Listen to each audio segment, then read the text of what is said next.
Okay, welcome to this lesson on the rhombus, rectangle, and square. You'll of course want to have pencil and paper to take a few notes, and the first three slides we'll go through fairly quickly. You'll want to pause them so you can take down the notes. So this is slide 1, slide 2,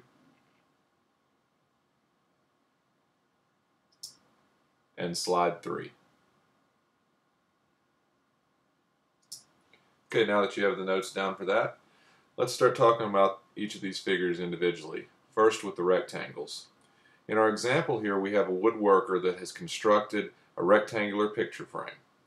We have that JK is 50, JK represents the left side of the picture frame, and that JL is 86, and JL is representing one of our diagonals.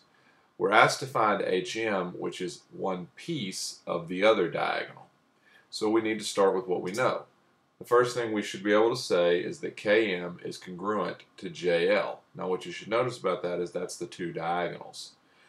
In a rectangle, we know that the diagonals are always congruent to each other. That's from one of the rules you just copied down. Knowing that, we can now say that KM is equal to JL, and we can do that, remember, when we go from congruence to equality, that's the definition of congruent segments. And also, we already know that JL is 86, so we're just substituting that in. So we can say that KM and JL both equal 86. Well, if KM also equals 86, I can now say that HM, the piece that I'm looking for, is half of KM. And the reason for that is that in a rectangle, or not just a rectangle, but in a parallelogram, the diagonals bisect each other. And what we have to remember is that a rectangle at its beginning is simply just a parallelogram. So the parallelogram rules apply here. So HM is going to equal half of KM because in a parallelogram the diagonals bisect each other. Well, if KM is 86 and HM is half of KM, then HM is half of 86, which is 43 centimeters. So that's how we can get to that piece.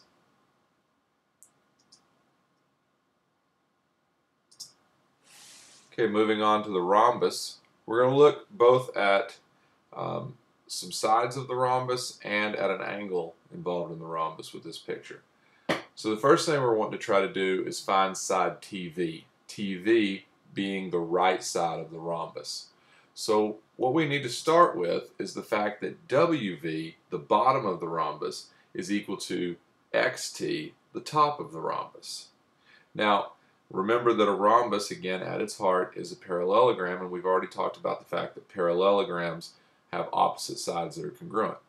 So, since a rhombus is a parallelogram, I can say those opposite sides are congruent. That's just going to be the definition of a rhombus. So, the fact that they're congruent to each other, their measures are equal, we can then substitute in those values, which both involve the variable b. So 13b minus 9 is going to equal 3b plus 4. In order to solve for b, I'll simply subtract 3b from both sides, moving the smallest variable over, and add 9 to both sides. That's going to leave me with 10b equals 13. The next step would be just to divide by 10 in order to solve for b. 13 divided by 10 is going to give me 1.3. So now I know what b is. So if I'm wanting to find TV, I have to remember one very special thing about rhombuses, or rhombi. Every side in a rhombus is congruent. So the fact that I already know xt is 3b plus 4 and I have a value for b, xt and vt, or TV, the side we're looking for, have to be the same, because all four sides of the rhombus are congruent. So I just make that statement that TV is equal to XT. Knowing that, I can now plug in my value for B and substitute in what I know XT is, which is 3B plus 4. So TV, since it's equal to XT, is also equal to 3B plus 4. Now I would just plug in the 1.3 for B into that statement, and I'll know what TV is. 3 times 1.3, 3.9 plus 4, 7.9. So TV has to be 7.9.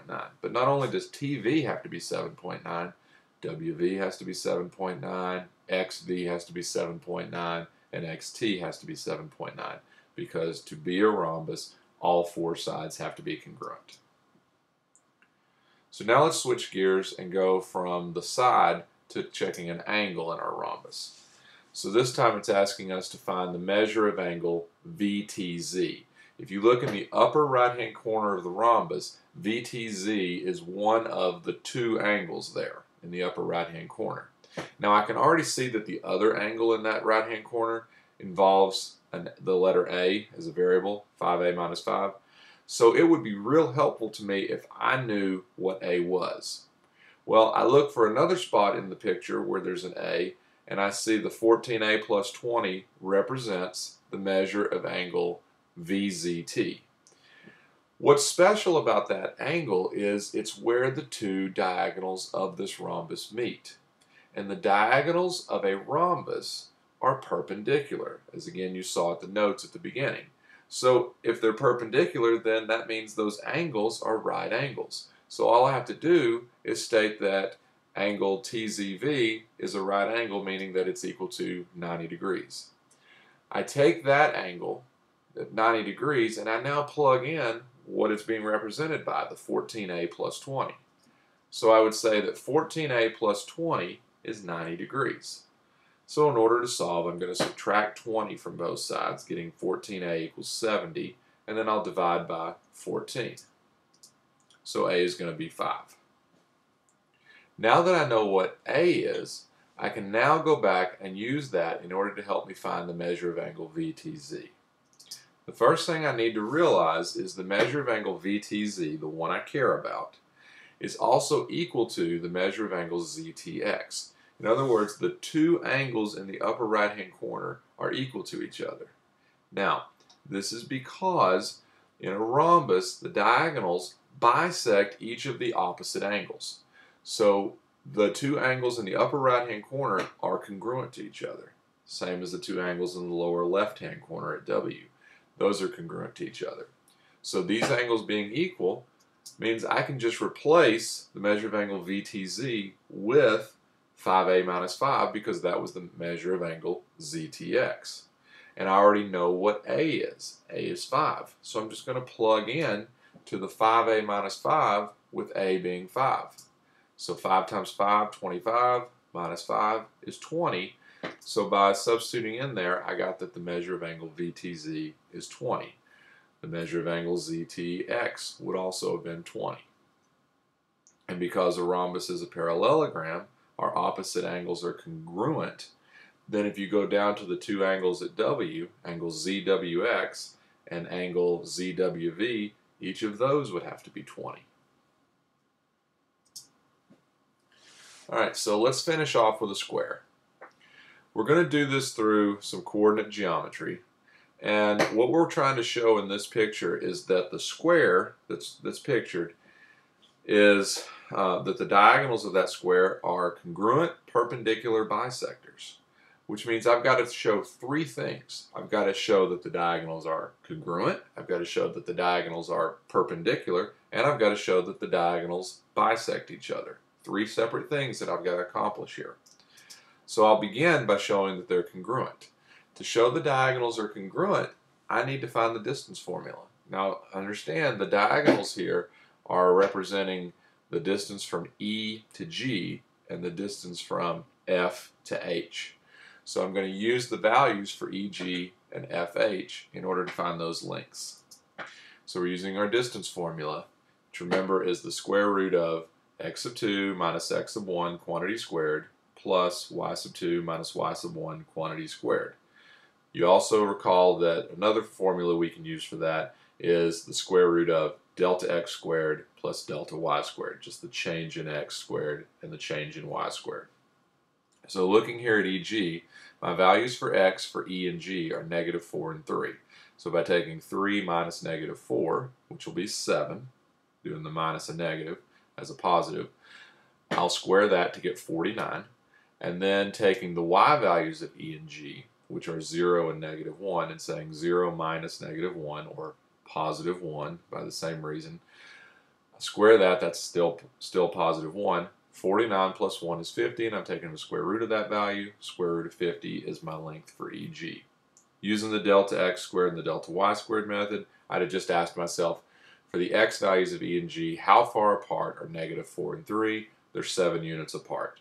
How far apart are the y values, -1 and 0? They're 1 unit apart. So the 7 and the 1 are my delta x and my delta y. 7 squared is 49, 1 squared is 1, 49 plus 1 is 50, and I'm taking the square root of that. So I'd have got the square root of 50 either way. Now let's check the distance for FH. Using the exact same rules, take the difference in the y values, so, the x values to start with, so which doesn't really matter. 0 minus -1, +1 squared, plus, for the y values, -4 minus 3, which gives me the -7 squared. And I get, again, the +1 squared is 1, the -7 squared is 49, and 1 plus 49 is 50. So I take the square root of 50. Again, if I'd used the delta x, delta y method, the change in x from -1 to 0, that's a difference of 1, and the change in y from 3 and -4, it's a difference of 7. 1 squared 1, 7 squared 49, add them together and you got 50 again, square root of 50. So either method is acceptable here. So we've shown that the two diagonals both have a length of square root of 50, which means they're congruent to each other. So step 1's done.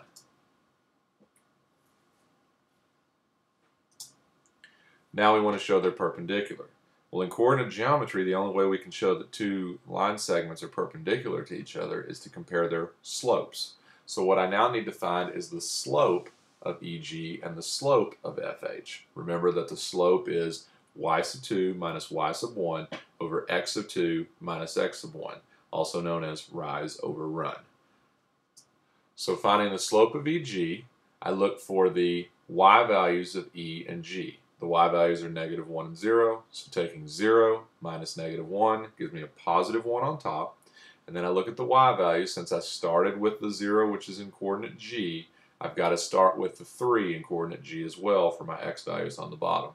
So 3, the x value in G, minus the -4, the x value in E. 3 minus -4 is +7, so the slope of EG is 1/7. Now I want to find the slope of FH, using those values -1, 3, and 0, -4. Again, I do the y sub 2 minus the y sub 1, so picking the y value in H, -4, minus the y value in F, 3, that gives me a -7 on top. I go back to H again, since that's what I started with for my y values. For my x value, I take the 0 minus the x value in F, -1. 0 minus -1, +1. So I end up with a -7 over a +1, which means that my slope is -7. Looking at the two slopes, EG is 1/7, FH's slope is -7. Those are opposite reciprocals of each other. Or another way of stating that is that if I multiply the two values together, I get -1. Opposite reciprocals, or the product of the slopes being -1, implies that the lines are perpendicular to each other.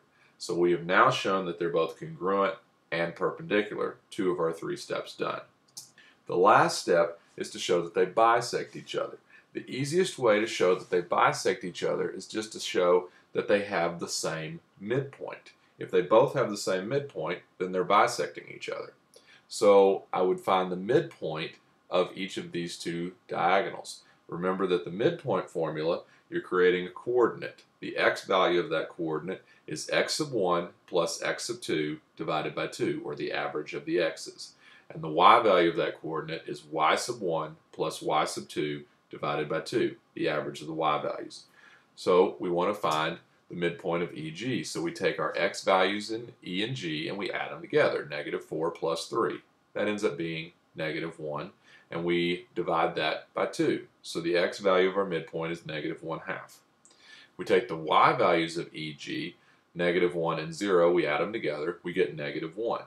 Divide that by 2, and we get another -1/2. So the midpoint of EG is found at -1/2, -1/2. So now we want to find the midpoint of FH. So we'll again take the average of the x values and the average of the y values for F and H. Doing that, I have a -1 and h I have a 0 for my x values. Adding those together gets me -1. Divide that by 2 makes the x value of the midpoint for FH -1/2. Looking at the y values, 3 and -4, I add those together. 3 plus -4 is -1. -1 again divided by 2 gives me another -1/2. So what I see is that the midpoint of EG and the midpoint of FH are both at -1/2, -1/2. That means that these line segments, the diagonals, have bisected each other. So what I have shown is that the line segments are congruent, the line segments are perpendicular, and the line segments bisect each other. I had to use the distance formula, the slope formula, and the midpoint formulas to do that in coordinate geometry. Thanks for watching the video. Have a great day.